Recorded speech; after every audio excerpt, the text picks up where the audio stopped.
नमस्कार दोस्तों। आज हम एमए संस्कृत सेमेस्टर 1 पेपर 2 गद्य काव्य तथा साहित्यालोचन इसके बारे में चर्चा करेंगे।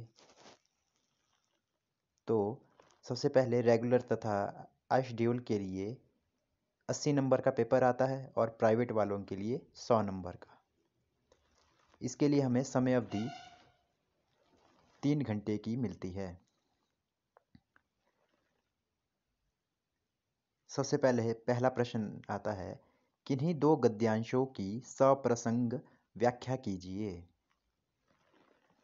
इसमें हमें 4 गद्यांश मिलते हैं, जिसमें हमें 4 गद्यांशों में से 2 गद्यांशों की व्याख्या करनी होती है सप्रसंग सहित।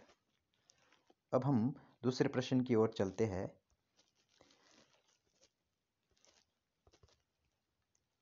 दूसरे प्रश्न में हमें किसी एक प्रश्न का उत्तर देना पड़ता है।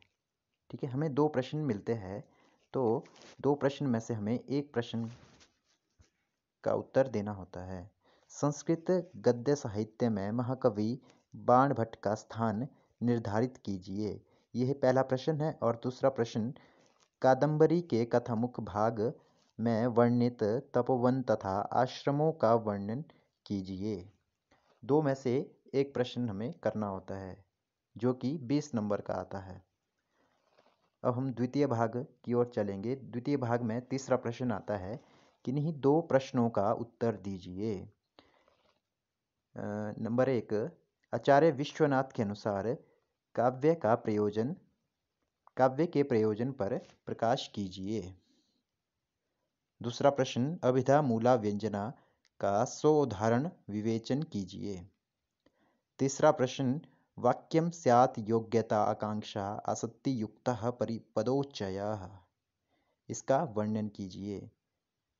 और चौथा क्वेश्चन, व्यापारो अस्ति विभावनादे नामना साधारणो कृति। 4 में से 2 प्रश्न करने होते हैं। अब हम चौथे प्रश्न की ओर चलते हैं। इसमें किन्हीं 4 पर टिप्पणियां लिखिए। सबसे पहला उपादान लक्षणा, दूसरा भावाभास, तीसरा शब्द संकेत ग्राह विवेचन, चौथा व्यभिचारी भाव, पांचवा अनुभाव, छठा रस की अलौकिकता, सातवां आर्थी व्यंजना, आठवां गुणों का रस से संबंध। ये 8 में से 4 पर हमें टिप्पणियां लिखनी होती है। तो दोस्तों, अगर वीडियो अच्छी लगी तो इसे please like, share and subscribe जरूर करें। धन्यवाद।